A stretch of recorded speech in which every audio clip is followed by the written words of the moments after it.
The Department of Education, an institution that's shaped America's schools for decades. But what if I told you that President Trump took steps to dismantle it? Why? And what would that mean for the future of education? Stick around, because we're diving deep into the controversial push to shut down the Department of Education. Today we take a very historic action that was 45 years in the making. In a few moments, I will sign an executive order to begin eliminating the Federal Department of Education once and for all.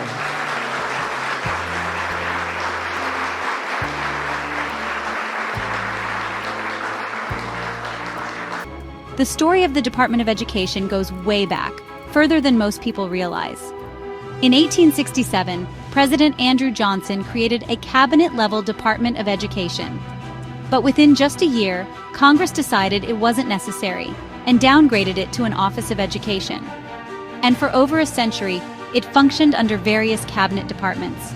Fast forward to 1979, President Jimmy Carter officially established the modern Department of Education. Why? Politics played a major role. Carter's push for the department came after he received a groundbreaking endorsement from the nation's largest teachers' union. That's right. Federal control over education was, in part, a political maneuver. Since then, the department has expanded its influence and bureaucracy. So why did President Trump want to dismantle it? His administration argued that federal control over education was failing students. And the numbers back it up. According to the National Assessment of Educational Progress, 70% of 8th graders were below proficient in reading, and 72% were below proficient in math. That's a failing grade for the system. Then there's the student loan crisis. The Department of Education manages over $1.6 trillion in student debt, making it one of the biggest financial institutions in the country. Yet it lacks the workforce to manage it properly. While a private bank like Wells Fargo has over 200,000 employees, the Department of Education's Office of Federal Student Aid has fewer than 1,500. Trump's team argued that education funding should be returned to the states, and student loan management should be handled by real financial institutions.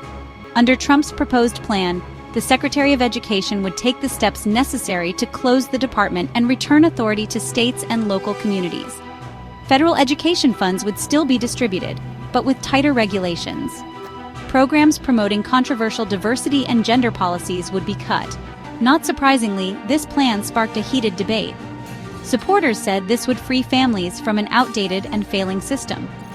Critics feared that ending federal oversight would increase inequality between wealthy and poor states. What do you think? Should the Department of Education be dismantled, or does it serve an important role? Drop your thoughts in the comments below. And don't forget to like, subscribe, and hit that notification bell for more deep dives into the biggest debates shaping America today.